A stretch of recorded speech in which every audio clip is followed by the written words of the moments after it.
welcome to Ill-Equipped History, where two best friends tell you about cool people or places or things or events.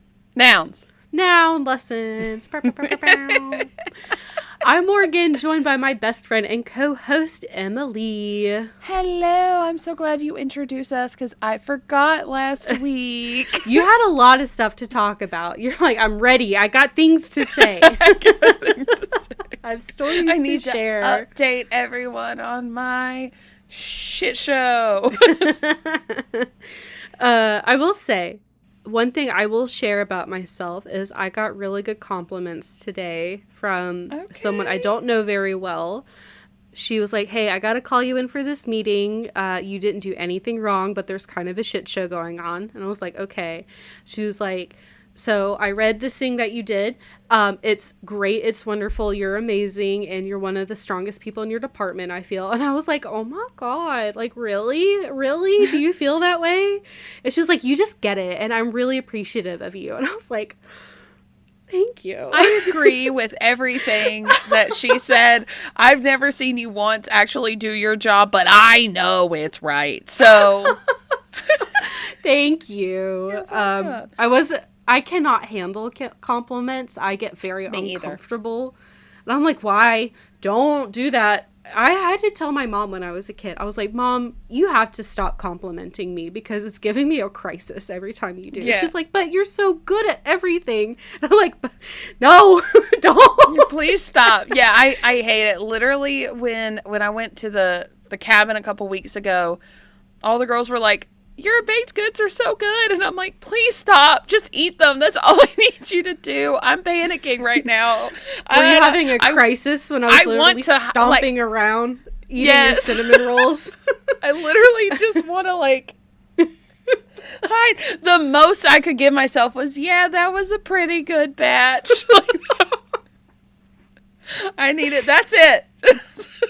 I don't know if I've talked about it on the pod before. I think I mentioned it to Kyle because I was explaining to him why I can't really, it's not because I don't feel bad about myself. I just have a really hard time bragging about myself. It's just not who I am as a person. And I was having kind of a crisis moment with someone like, don't you feel like you deserve good things? And I literally cried. And I know I do, but I can't say that because my brain just short circuits. And I was telling Kyle there was a time when I was applying to grad school, and to apply you have to write a personal letter, basically selling yourself to why the grad program should accept you.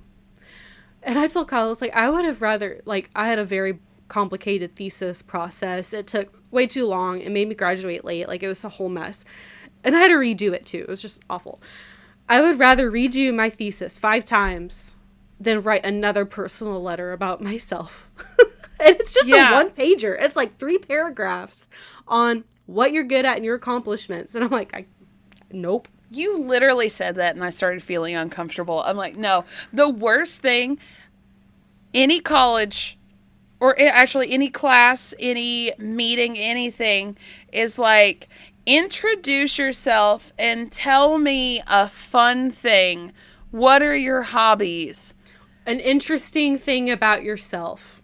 What? I don't know what to say. Everything's going to keep asking questions. Do you want me to narrow it down?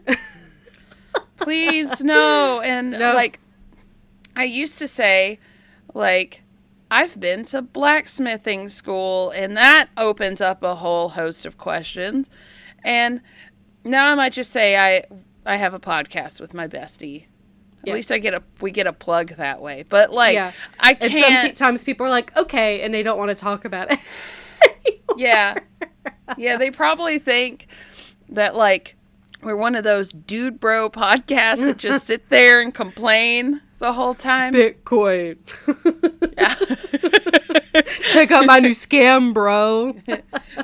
What's with women these days? They don't have hobbies. Their hobbies should be taking care of me.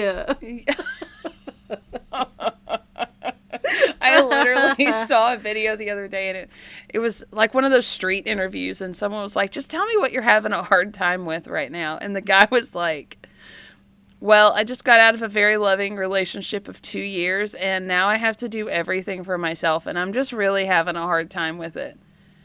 He literally said she did everything, and I'm like, well, see why that one ended. Yeah, that was literally what I was thinking. Yeah. Huh. What a shock. I'm sure it was very loving on your end. You didn't have to do anything. Oh, yeah, you were pampered. Oh, my God, you have to wash your clothes. You have to cook for yourself. Oh, my God. God forbid. I know. Heaven forbid. Hey, if you're out there, if you're listening, and you're like, hey, I don't know how to cook for myself or do laundry, like, that's okay. Watch some YouTube videos and learn. I literally know everything I know about cooking because I watch Food Network and Kitchen Nightmares and Gordon Ramsay TV shows. That's how I learned how to cook. And I read recipes. Yeah. Yeah. Don't know how to do laundry? Google it. Yeah. YouTube is fantastic. I love watching YouTube. Yeah. To learn how to do things. There's nothing wrong with not knowing. There's something wrong with being blatantly obtuse about it. And refusing to learn. Yeah, the refusing to learn. Or the weaponized incompetence is a bad thing. Yes, don't do that. Don't do that. Be better. Have you just thought about being better?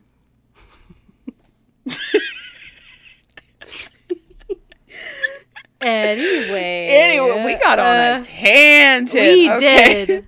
Sorry, guys. Let's jump into our skit, shall we? Let's talk about history. 1292, the Mongolian Empire, China.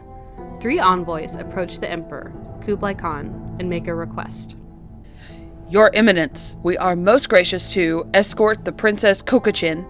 We will protect her with our lives. We do ask, however, our own escorts. Why? You see, Your Grace, all of our energy will be spent protecting the princess. We need people who know the journey to focus on getting there. Besides, Persia's so far away, we'd get lost. Kublai Khan strokes his beard. I do have some fellows that are well traveled. However, they are my favorites in court. The 3 Venetians, standing in the corner eavesdropping, come running up to the emperor. Oh, Your Highness! It would be no trouble at all. We'd be honored to escort Lady Kokochin to her betrothed in Persia. How far away is Persia from Venice? Nothing is too much when we are serving you. Well, you all have been so lovely, and you do everything I ask without fail. I will miss Marco's stories about his travels, but as much as I'll miss you, I give my permission. You'll have everything you need for your journey. I do hope you return.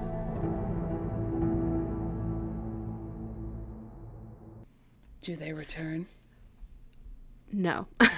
Oh, no! So, for today's episode, we're going way back in time. Way back. To the 1200s.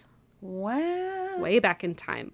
So, this is kind of an interesting, not really, process to get here. So, I was having a hard time picking a topic, and one came into my mind, and I did the research. I was like, I only have 3 pages of notes, and that's even after reading a whole book. Not a whole book, but like several parts of a book. And then I was like, let me expand it just a little bit, and I got 4 pages of notes. So here we go.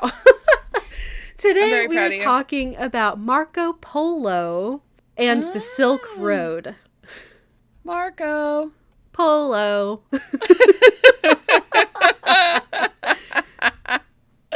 I love this. I'm very excited. Yeah, he had an interesting life, but unfortunately, because this happened almost 800 years ago, the information we have is sparse. And I also, would say so, yeah. So his book is available on Kindle Unlimited. Okay. He wrote a book, technology and just whatever. It's fascinating. I will say, it's very hard to read. You read a book from the 1200s? Sort of. I think, so I was reading this book, and the first part of it appears to me that it is a summarized translation of his life that he did not write. I don't know who Okay. wrote it, though. I need to do more digging and, like, make sure my sources are cited correctly. But it referred to him and, like, his co-author in the third person. And, like, and not in a way where it's like they're writing about themselves. But then a second part of the book is, like, his book. Which I very briefly flipped through because we'll talk about it. It's not the most captivating work of text. in modern day standards. But to start off, just to give you some background, we're going to talk about the Silk Road because Marco Polo is heavily associated with the Silk Road. He traveled on it. But there's not a lot I saw about, like, Marco Polo and the Silk Road. Okay. It was around way before him and way after him. He was a tiny blip on the time scale of the existence of the Silk Road. Right. So the Silk Road is, for lack of a better term, just a trade network between Europe, the Middle East, the Far East, and China. And Emily, I have a map of just a very basic route for you. I didn't know it was that big. I'm not huge. gonna lie. I had no idea. Yeah, it's huge. It first started in 130 BCE when China established trade with the West during the Han Dynasty. What the fuck? Yeah. Really? Yeah. Oh, shit. And it continued until 1453 AD after the Ottoman Empire boycotted goods and trade from China. 2,000 years? Yeah. Almost. My flabbers are gasted. Yeah. 2,000 years? Like 1500, a little more than 1500-ish, but yeah. Holy shit. So its origins actually start with something called the Royal Road. Okay. So Emperor Wu of the Han Dynasty, I think of the Han Dynasty, sent his envoy, I'm going to do my best, Zhang Qian, west to Central Asia in 138 BCE, where he reported back on a variety of available goods. Like, hey, like, they've got stuff to trade. So it was like, I think more like East Asia, and then it went to like Central Asia, and then it kept expanding more westward. And then even before that, with the Royal Road, that was between Susa, which is in modern day Iran, and Sardis, which is in modern day Turkey, which are more than 1,600 miles apart, back in like 400 BCE, by Darius I of Persia during the Achaemenid Empire. So like there's already like pretty big like long distance trade routes being established. And then the Persians continued to expand into Mesopotamia, India, Northern Africa. So they kind of just like, they started blending. And then Alexander the Great, while he was doing his thing, conquering Europe and Asia, traversed the Royal Road as he expanded his Greek Empire. And parts of these routes were used as parts of the Silk Road. So when the Silk Road expanded more westward, the Royal Road just became a part of it. So it essentially went from Greece to China. Wow. I mean, across China, too. Yeah. To, like, eastern China, to, like, the harbors. And it wasn't just, like, across land. It wasn't just... So one thing about the Silk Road, it's not a road. It's not, like, one paved road that goes from, like, this one area in China to Greece. It is many, many, many different pathways going into many, many different countries along the road. Along the route. It includes like travel by sea and through rivers. Like, it's not just like a road, it's just a trade network. It's giving the Oregon Trail but more complicated. Like, the Oregon Trail only has so many offshoots to go to so many different places, right? But it's the same vibe. Like, you can go from one side to the other, and if you need to branch off, I mean, I can kind of follow one straight kind of line right in the middle, but I'm seeing offshoots. Yeah. Of it. And this is a super zoomed out map version. Right. And even then, like, I saw several different pictures of the Silk Road, like, when I was trying to find this one, and they're all different. Like, there's not one established route. Yeah. It's basically just, like, generally, this is the way goods are moving. And it wasn't just silk. It was spices. vegetables and other food goods, animals, art, metalworks and glass, tools, gunpowder, paper, clothing and leather, like anything. Up to like, quote, language, culture, religious beliefs, philosophy, and science. Wow. And I think everything that's from history.com. and the kitchen sink. Basically, like, because when you have all these people moving back and forth, they're going to bring their culture with them. They're going to bring their languages. And so, again, like, super expansive. And the reason that we're talking about the Silk Road and Marco Polo is that Marco Polo did use the Silk Road to travel. He traveled for several years. Basically, like, mostly on camelback, too, which is kind of interesting. But especially between, like, Venice, China, and, like, a bunch of areas in China and Eastern Europe. Another thing that was interesting I didn't know of, it wasn't even called the Silk Road until 1877. So they just named it that. Yeah. It was given its name by Ferdinand von Richthofen, who is a German geographer and historian. And I think he was writing a book, and he just was like, the Silk Road. And it caught on. It did. And more modern historians actually just refer to it now as Silk Routes, as a more like accurate description, because it's not just one road. What did they call it before? I don't think it had a name. It was just a trade network. Take the road. Yeah, go this way to go yonder, China, by land or by sea, by camel. Like, it wasn't even like, again, there's not like there were like actual roads set up. People just traveled in these directions. Right. There wasn't like, all right, we're on the yellow brick road. That's not what happened. It'd be nice, though. It would be nice. It would take a lot of maintenance being around for 1,500 years. Okay, so that's a very basic overview of the Silk Road. It's not really going to come up again, but I figured we might as well talk about it. Yeah. So now we're going to talk about Mr. Marco Polo.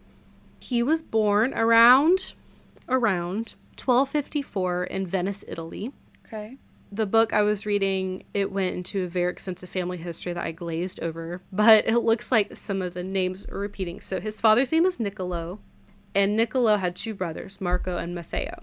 And then Niccolo had two sons that he named Marco and Maffeo. Not confusing at all. Okay. So in this story, we're going to be talking about son Marco and uncle Maffeo. Wait. Niccolo had two brothers named Marco and Maffeo. Yes. And then had two sons and decided to name them after his brothers. Yes. Marco and Maffeo. Yes. So we're talking about son Marco. Yes. Uncle Maffeo. Got it. Okay. I Yes. just repeated everything you just said, but I visualized it. Okay. So I got it. Yes. I don't talk about the other two people at all. So don't even worry about them. Cool. Because they're not really, I'm sure they're in the story a little bit, but not from what I saw. So Niccolo and Maffeo were merchants. And it seemed like as soon as Marco's mother got pregnant, Niccolo and Maffeo just went abroad and dipped. And unfortunately, his mother died when he was very young, so Marco had to be raised by family members. Oh. And I don't know anything about his childhood. It's not documented anywhere. So I'm going to be talking about Maffeo and Niccolo for a little bit, because it kind of sets up our story a little bit. So they traveled around trading, doing merchant things, and they eventually wound up in Constantinople and settled down in modern-day Ukraine a little bit later, around 1261. But then the Byzantine Empire reconquered Constantinople, and they're like, well, but we can't really go back home because war and all this other stuff. So they went east, and they went to China, and they're like, hey, someone was like, you should go check out the Mongol Empire. And they're like, okay. So they did. They were trading in like modern day Uzbekistan with like silks, furs, gemstones, and spices. And then they eventually were encouraged to go meet Kublai Khan, who was I don't know how else to describe it, emperor of the Mongol Empire.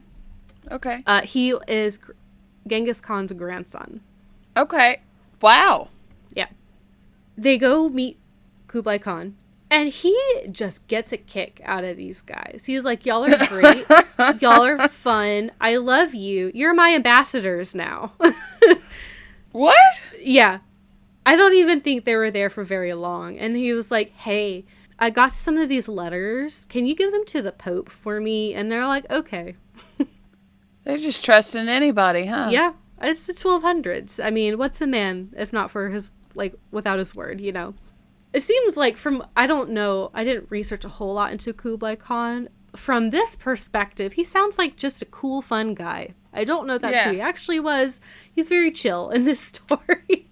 We're going to imagine that he's just a cool, fun dude. Just a dude running the Mongols. Yep. And I've got a painting of him, and he just looks...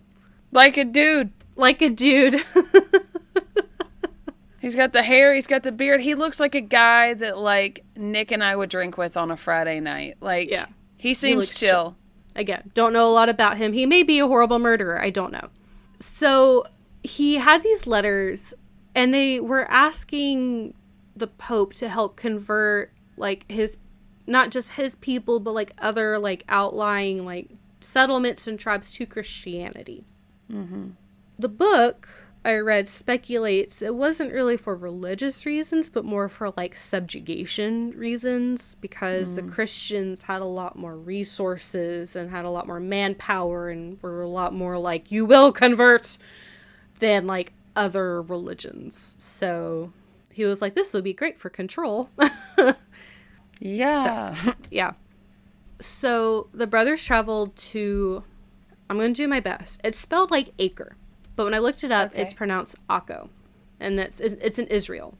All right. In 1269, nice. They got there, and the previous pope, Clement the Fourth, died, and no new pope was named. So they're like, okay, well, we're just going to go to Venice. And I think this timeline is a little confusing because I wasn't able to get something clear, but I think what happened is they went back to Venice, and then Niccolo and Marco met for the first time. And Marco is 17 years old. He met his own father for the first time at 17? Yes. I'd be mad. I'd be like, bro, you fucked off for 17 years. Yeah. Don't be back now. Yeah, well, apparently it was all cool and fine, because then Marco went with Niccolo and Maffeo traveling. So. Okay. So 17, cool. He's off. And my section's called On the Road, finally. So 2 years passed, and a new pope still had not been named. What? And because it was something with, like, the cardinals just could not decide on a new pope. So Niccolo and Maffeo didn't want Khan to think that they had just, like, dipped on their mission. He was like, we don't want to piss off Genghis Khan's grandson. The Mongol Empire. Absolutely not. No.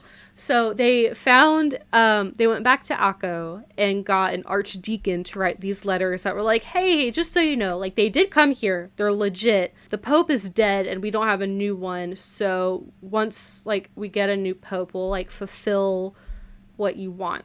Yeah.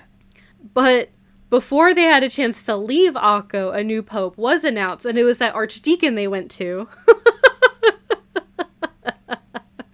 So what a mess. And he was named Pope Gregory the 10th, which he has come up, and I've seen Pope Gregory because it's X, and I always call him Gregory X, but it's Gregory the 10th. Gregory X. That sounds more badass. Like, Gregory that's a very X. metal Pope. Like, he's part X. of a band.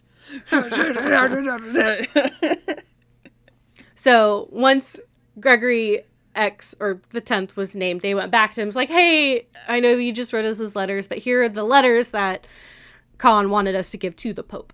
Yeah. And so the book said, but instead of the 100 able teachers of science and religion whom Kublai is said to have asked for, the new Pope, Gregory X, could supply but 2 Dominicans, and these lost heart and drew back when they had barely taken the first step of the journey. And so Dominicans are like friars or monks of the time. And they didn't even get started on their journey before they're like, nope, we're too scared, and left. So, like, he had wanted, like, this arsenal of teachers and, like, missionaries to come out to, like, convert his people to Christianity. And they got 2 monks, and then they left. Oh, my God. So. Hey, that ain't on Marco. It's not on Marco. They hung around for a little bit. They got some holy oil from the Church of the Holy Sepulchre in Jerusalem. Got some to bring back to Khan. And then they started their way back. They went through Persia to get passage through a ship, but they didn't find anything they liked. So they went on camelback over what would be later known as the Silk Road. And it's not just like, this is like Middle Asia. Like, there's mountains, there's deserts. Right. It's not a fun trip, but they made it, and they met a lot of different cool people. So finally in 1275, which is about 4 years after they set off, they finally got to what's called Shangdu or Xanadu. Okay. Which is where Kublai Khan lived in China. It took them 4 years after they left? It took them 4 years from Israel to, like, eastern China. Okay. So Niccolo and Maffeo introduced Khan to Marco, and Khan was like, I like this kid. He's a good kid. It's debated what his actual role is, but one source I saw made him his tax collector. What? So the first two were like ambassadors. He's like, you're going to collect those taxes for me, son. Yep. And he got sent everywhere. All over, like, the Mongol Empire, he got sent to, like, do his job. And he was really good at it, apparently, yeah. And Marco's about 21 at this time. And he had noticed that, like, when Khan's, for lack of better word, like, employees, I don't know how else to say that, would, like, come back after, like, doing a job or something, and they would report back. He noticed that, like, Khan would get really bored if they were just talking about, like, I did this job and this is what happened. But he was very interested when they were, like, telling it, like, oh, I met this group of people that were, like, super different. I had never seen anything like it. He was super into, like, learning. Yeah. And so Marco started keeping journals about everything that he encountered that was really interesting on his travels, because he wanted to, like, impress Kublai Khan. But it's really important that he was documenting his experiences. Yeah. So several years pass. And eventually they're like, we want to leave. We want to go. We've been in China for a really long, like a decade and a half. 15 years? I couldn't find, like, exact timelines, but I think it was about 15 years or so they were in China. And they're like, we're ready to leave. We're tired of being here. But Khan wouldn't let them go. He was just like, no, you're my buddies. You can't leave. You can't leave me, my pal, my friend. But they did end up getting their chance. Kublai Khan's great nephew, his name was Arghun Khan, and he ruled Persia. Okay. Arghun's wife had died, and he wanted a new wife that came from her same cultural background, like her same tribe. Okay. So 17-year-old Princess Kokachin was selected to be his new wife. She had, like, escorts, but they were like, we don't really feel 100% comfortable, like, just, like, us going. We would love people to escort us or guide us. And they requested for Khan to allow the Venetians to go with them. And I think nothing was specific, but it was like, they've already made this journey. They could help us get back. Right. We don't know where we're going. And he didn't really want them to go because he loved his little Venetian pals, but he was like, okay, fine, like, they can go. He decked them out with, like, 14 ships and, like, a bunch of gold and, like, goods and a whole entourage. Like, he decked them out. He wasn't going to let them just leave. Like, they had to leave in style, right? Right. And he also was like, hey, by the way, I have more letters for you all to give out, including the King of England. Like, it was a bunch of different European leaders. I think I don't know if he was wanting to further expand the Mongol Empire, because that was his grandfather's whole thing. But he at least wanted to make contact. Like, hey, just so you know, I'm the Emperor of China. Here's who I am. Western European leaders. Okay. I like the civility route of it. Yeah. And not banging on the door. This is mine now. Right. He wrote letters. That's civilized. So they headed out, but then they got stuck in, like, Sumatra and southern India for almost 2 years. Oh my God. They were, like, stuck in India. I couldn't find why, but they were just there. And in that time, it took them 2 years to get to, or like 18 months to get to Persia. In that time, The 3 Venetians, the princess, one of the 3 envoys, and just a few of the entourage survived. Everyone else died. And I don't know what happened. What in the world? And Arghun had died before they had even left China. So they get to Persia. Arghun's brother, Kaikatu, was in charge. And they're like, well, you can marry Arghun's son, Ghazan. He's available. How old is he? I couldn't find out. I assume younger, probably closer to Kokachin's age. Probably, and yeah. This is quoted from the book. Quote, "We are told by one who knew both the princes well that Arghun was one of the handsomest men of his time, whilst Ghazan was, among all his host, one of the most insignificant in appearance.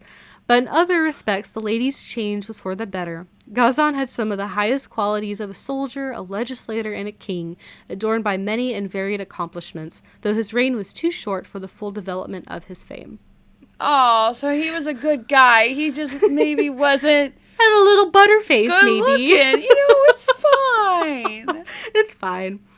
And one thing I thought was really sweet is apparently on their 18-month probably traumatic journey with multiple people dying, Kokachin and the Venetian men all got really, really close. Oh. They were just like, oh, you're like one of us now. When it was time for the Polos to all leave, she cried. She was like, no, this is so sad. Oh, I mean, there's they would be father figures in that sense. Yeah. Because if they were there for 15 years, even Marco is in his 30s. Yeah. Aw. Yeah. So, and I mean, they'd also hung out for 9 months on top of that as well. They didn't just leave. They hung out in Persia for 9 more months when they got there. And then they did eventually go back to Venice in 1295. And it was a year after Kublai Khan's death. He died too. Wow. And that marked the end of the Mongol Empire. Wow. Okay. I didn't know that it ended so quickly after Genghis Khan. Yeah. I knew it didn't last long, but I didn't know it was 2 generations, really. Right. And going back to Marco Polo specifically, the story isn't really a whole lot about Marco Polo himself. More just about things that he encountered. Because again, there's just not a lot about him. That he did within this time frame. He spent 24 years traveling. Wow. So he just went everywhere. And the book I read, again, the first part is more a summary of his life. And then the second part is his book. And the thing about this book, it really jumps forward. All the sources I read, it jumps forward. I don't even know how many years, but eventually there was a conflict between Venice and Genoa. Okay. Or Genoa. I don't know how to say it. And I guess he was a soldier fighting in this battle, a naval battle, and he got captured and was imprisoned. No. Oh, no. And while in prison, he met a guy named Rustichello of Pisa, who was a writer. And they wrote a book together. While in prison. Nice. Description of the World, later known as The Travels of Marco Polo, or just The Travels. And that's the book I read. Wow. So you read a book from, what at this point, the 1300s? Late 1200s? It's still the 1290s. On my Kindle. On your Kindle? Yeah. Weird. I know. History is so fun, and the way that things just last is so interesting. I will say. So apparently this book was a huge hit. When it was eventually published, it was translated in multiple languages. It was one of the first things printed on a printing press, I believe. It was huge. Yeah. In the 1290s, 1300s. Right. When I read it, so one thing about, and I thought I had more descriptions of it, but so at the time when people were writing books about because he was not the first or the only European traveler. The Muslims had been doing it for hundreds of years at this point. There are multiple, there's a whole Silk Road trading network. People are traveling all over the place. But a lot of their writings about the Silk Road was very influenced by religion or a cultural superiority lens. Yes. I encountered these barbarians and they are not Christians and blah, blah, blah. But Marco Polo's accounts of events is very like factual, like this is what I saw and this is what I observed. Very just like truthful, without any kind of bias or like slant to it. No like lens of the superiority or the agenda or the bias or anything. He's it's just like describing what he sees and I'm what just he a encountered. dude out here. I'm just here. This is there. That is there. There was this lady here and that dude over there. And this place had trees. These are the people that were in power. This was their currency. This was their trade. Like very, very factual. Which again, at the time in like the medieval times, I'm sure was a very interesting thing to read about new cultures. In 2025, not very interesting. And it's not just, there are a lot of cultures he writes about.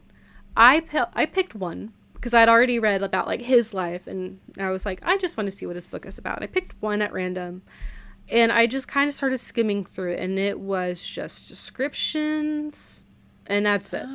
There's no kind of story. There's no like, at least in what I read a very small part, but it's just that. So not very interesting. I'm at this point in my life, just listen, I'm not going to lie or sugarcoat it. Reading is escapism. I don't want to read about real life shit. I want to read fantasy. I don't want it to have any bit of real in it. So, yeah, I don't think that would hold my attention.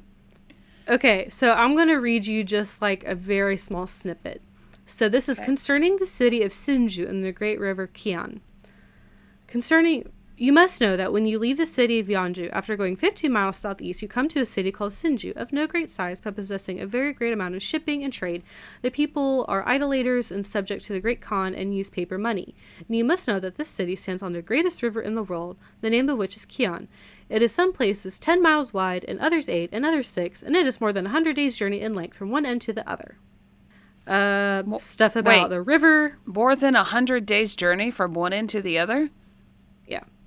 That's big. Mm-hmm. But it's only also like 10 miles wide. So it's like, how fast are you going? Are you stopping at everyone you see to talk to them? Or maybe he means like the river is 100 days journey. Oh, probably. That makes more sense. This has probably been translated multiple times. And also even refers to, it says it has first person and also third person referring to Marco Polo. Maybe it's from Rustichello's perspective. I don't know. But stuff about the river, how many boats it had, more stuff about boats, more stuff about boats, stuff about the river. Now the tow line, which is some 300 paces in length, is made of nothing but cane. 'Tis in this way. They have those great canes of which I told you before, that they are some 15 paces in length. These they take and split from end to end into many slender strips, and then they twist these strips together so as to make a rope of any length they please, and the ropes are stronger than if they were made of hemp. You're seeing the picture I'm laying for you. It is just descriptions of things that he sees. They made rope out of... It's a map. Yeah. It's a map that's written. Yeah. And then it gets really... And then there's a bunch of stuff about numbers. What are these numbers? I think it's like the weight of all the boats. Multiple pages. Okay, that's it. That was one chapter. Thanks, Marco. His specific book did not provide a lot of information. So anyway, he's in prison. That was kind of a big tangent. Eventually, he was freed from prison with the Genoese-Venetian Treaty of 1299. Cool. He returned to Venice. There's some reports that he continued to just like be a merchant, traveled a little bit, but he never like got too far away from Venice. Some say that he just never left Venice again after that. He just traded within Venice. Yeah. He married a woman named Donata Badoer, had 3 daughters, and died in 1324. What year was he born again? 1254. Okay. So he was in his like 40s when he got married and had his daughters, and he's like in his 80s when he died. Damn, that's old.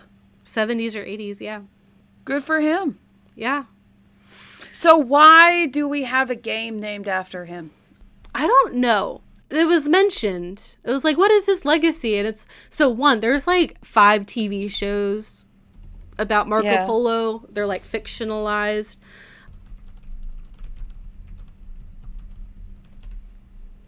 Oh, okay. I just Googled it. And this makes sense. Marco Polo was said to have no clue as to where he was going, much like a blind man. So that's why you cover your eyes and try to find a person. That's funny. Yeah, I didn't think it had a whole lot to do with Marco Polo, the man himself. It's also just a fun name to say, Marco Polo. Marco Polo. I literally, if my kids are in the yard and I'm inside, every few minutes I go outside and I just yell Marco and wait for them to yell Polo back. Check in. You're keeping his legacy alive. I am. So that's Marco Polo and the Silk Road.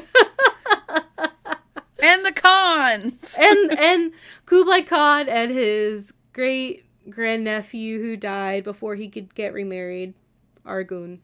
Could you imagine being Marco Polo's daughters and like the stories that man could tell you? Oh, I bet he was an amazing storyteller. And like, again, like I said, his book at the time was a bestseller. Like, before they had the printing press, it was being translated and sold like across the world. Like, it was incredible. Huge. That's crazy. Yeah, just not to modern day sensibilities. If you think that stuff's interesting, by all means, it's free on Kindle Unlimited. Have at it. Wouldn't it be a bitch if you had to pay for it? It's like, who are the royalties going to? Chill. He's died so long ago. Literally. So that's what I got. It's your mouth. Well, this was great. Thank you, because I didn't know jack shit about Marco Polo. I'm gonna be honest. Neither. I just knew that he was on the Silk Road, and that was the extent of my knowledge. I didn't even know that. I just knew he was a real dude. I didn't know he was on the Silk Road. That's crazy. Sorry, the Silk Routes. The Silk Routes. Roots, if that's how you say it, people out there. A root, if I may. But this is great. Well, thanks. Dude was just out there doing shit. Just traveling, working for the con, collecting taxes, maybe. Meeting new people. Befriending princesses. I want to befriend a princess. No. I try to find a picture of her and none exist. It's all, when I Googled her name, it was all, like, the actress who depicts her on one of the shows. Oh. Yeah. I went to go try to find a Marco Polo documentary, and when I typed it into my Fire Stick, there was, like, legit 5 different, like, fictionalized TV shows about Marco Polo. From different movies from different eras, like, starting from, like, the 60s or 70s. Oh, my God. He's a captivating figure from history that they love to dramatize and romanticize, I'm sure. No wonder Mr. Khan liked him so much. Ooh, this suave Italian man. Who is he? Just a fancy Venetian dude. That likes to write in his journal. Yeah. He probably, it probably worked out really good for him writing that book that he wrote everything down in journals. Because he used his notes to write his book. That's exactly what happened. I had like a whole thing about his book, and it's gone from my notes, and I don't know what happened to it. But yes, he had his notes with him, and him and Rusticello like worked together to like make his notebooks into like a book. I was about to say that would be so impressive if he remembered all that 24 years of travel. Yeah, and he's like, yeah, remember that river is 100 days long. What? Oh, I didn't even the weights of all the ships. Yeah, I just got it in the dome. Pages of it. Dude, do you have a photographic memory? Are you okay? I can't. Well, we've got a short one today. We do. You want to do socials? Let's do socials. Cool. If you liked this and want more of our faces, find us on Facebook. I was going to say voices, Emily, but you guys do see our faces sometimes. You do every now and then. Ill-Equipped History podcast group and page. Instagram. At Ill-Equipped History. TikTok. At Ill-Equipped History. Gmail. Ill-equippedhistory at gmail.com. And Patreon. Patreon.com/Ill-Equippedhistory. For $5, you get bonus episodes and stickers and more love from us. Yes. Yes. And Yay. One day we're going to stop talking about it and actually get more merch. One day. One day. Is today the day? No. No. Maybe tomorrow. You don't know. Maybe. But it's not today. But it's not today, for sure. Okay. Oh, wait. If you're going to travel, do it blindly like Marco Polo did, apparently. And write it down. Write it down. And befriend emperors and princesses. Yeah. Yeah. Okay, bye. Okay, bye.